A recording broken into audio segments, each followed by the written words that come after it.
As we begin doing missions for frame control, you need to understand that the first step in getting someone into your frame or your worldview is not falling so easily into theirs, okay? So what I want you to become is someone who's very secure in who you are and very firm in the beliefs you have because you've thought them through and you really are strong about them. And so there's this phenomenon that we call qualifying yourself. What qualifying yourself means basically is that you are justifying yourself or trying to prove yourself to someone or trying to impress someone with who you are, as opposed to just saying, you know what, this is who I am, I'm good with it, I like it, and accept it or don't, take it or leave it, okay? And so guys and girls, to be fair, who are sort of low social value, often are qualifying themselves a lot. They're doing a lot to try and influence other people's perception of them. And the very fact that they're trying to make people's perception better actually has the effect of making that perception worse, making them appear low value. So what I want you to do as your mission is I want you to not qualify yourself. Okay, and first we're gonna have you go for an hour of active social interaction of not qualifying yourself, and then I want you to graduate eventually up to a full day of not qualifying yourself, okay? And what does this mean? It means not explaining yourself when unnecessary, okay? If you go to your boss with a proposal and says, why will this work? You don't be like, I'm not explaining it, boss, it's just good. That's not qualifying yourself, that's just being an idiot, okay? But if someone says, hey, where'd you get that shirt? You don't go, oh, well, you know, I didn't pay a lot for it, but I think it's a good shirt. And right, be like, oh yeah, I got it at Kmart, or I got it at Zara, or whatever the fuck. Does that make sense? You just say it. You just say the factual thing. You're not trying, as you say the facts, to influence them to think better of you. You're not making excuses and you're not apologetic. That's really the key part. You're not making excuses and you're not apologetic. Whatever is true about you simply is true and you're good with it, all right? So you want to take that belief for an hour and not waver in it and see if you can, you know, graduate up to the point where you're doing it for a day. And eventually, guys who I know that are very, very good for girls rarely, if ever, qualify themselves in life, right? Doesn't mean they never admit they're wrong. If they're wrong, like, wow, I was wrong, I apologize. Well, let's get on with it and do it right now, right? They don't apologize for the fact that they were wrong. They don't feel bad about themselves for the fact that they were wrong, but they acknowledge it, they learn, they move on, all right? So it's not about the facts of the situation, but it's how you deal with those facts. Are you ashamed of them? Are you apologetic about them? So don't be ashamed of anything regarding yourself. Don't be apologetic regarding yourself for that time period of an hour to a day. Second mission that we're gonna do for frame control is now active reframing. So now what you're gonna do, whenever anything comes to you that is negative in nature, you're going to reframe it as positive, okay? Now you can start out doing this just in life, right? If some bad news comes, figure out why it's positive, right? Oh, you messed up on the test. That's awesome. That's an opportunity to learn all these things I didn't know, right?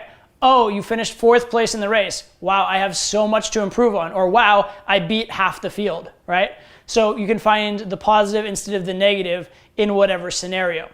I mean, you can do that in life, but then I want you to take this actually into your interactions with girls as well, and go out for a night with a specific focus of taking whatever negatives may be said about you and reframing them as positives, right? Oh, you're not drinking? No, yeah, I'm very health conscious, right? Oh, they're saying, oh, you're not a fun party guy. Be like, yes, I'm very health conscious, right? So a negative became a positive. Or for example, oh, I think you're a bit of a player. Oh, you think I'm attractive with women? I appreciate that, okay? So what you're doing is you're reframing the negative as positive. And when you actively just having that as your focus for a night out. For your third mission in frame control, I want you to take mission number 2 a bit further. Okay, so now instead of just reframing everything as positive, I want you to reframe it as insanely positive to the point of arrogance. So instead of reframing it as it's good, reframe it as I'm the best. Okay, instead of I think you're a bit of a player, be like, wow, I'm glad that you acknowledge how much girls love me, but look, we're interacting just the two of us, so let's just keep it on that level now, right? So just acknowledge it, not just as it's good, but like over the top good, extremely good, even to the point of cocky or arrogant. And the other thing you can do here is, as well as reframing things that way, you can pre-frame things that way. And what I mean by pre-frame is you can go in with that as the premise.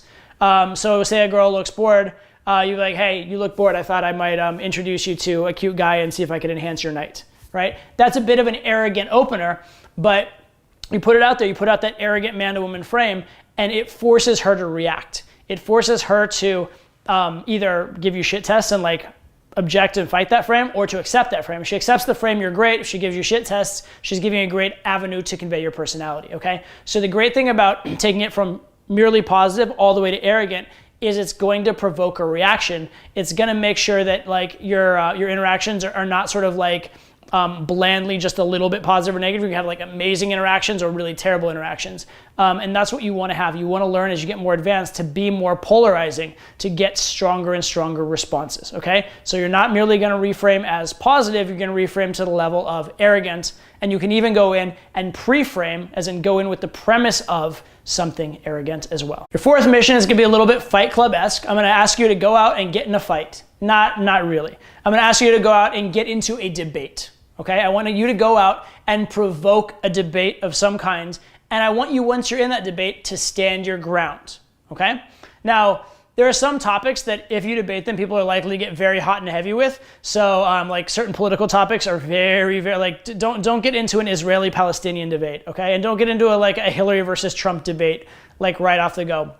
But you can get into a debate about what movie is best, right? Or what your favorite food is. It doesn't have to be anything crazy. It doesn't have to be something life-shattering. The point is to stand up for something, defend it, and hold your ground and not back down, right? It can be playful, it can be fun, but be willing to take a stance, be willing to hold your ground. And you can obviously graduate to higher and higher levels, more and more debatable subjects. But my encouragement is start with something pretty bland and mundane. Get used to holding your frame, get used to debating, and not letting things get negative, right? The key here is actually very not Fight Club-esque. I want you to debate without getting into a fight, okay? I want you to debate and actually keep things friendly, but at the same time, not compromise your views, because that's really what you need to do in frame control with girls. You need to hold your frame, try and get their frame more in the direction of yours if possible, but it all has to be from a positive angle. Because if you win the argument with a girl but make the experience a terrible one,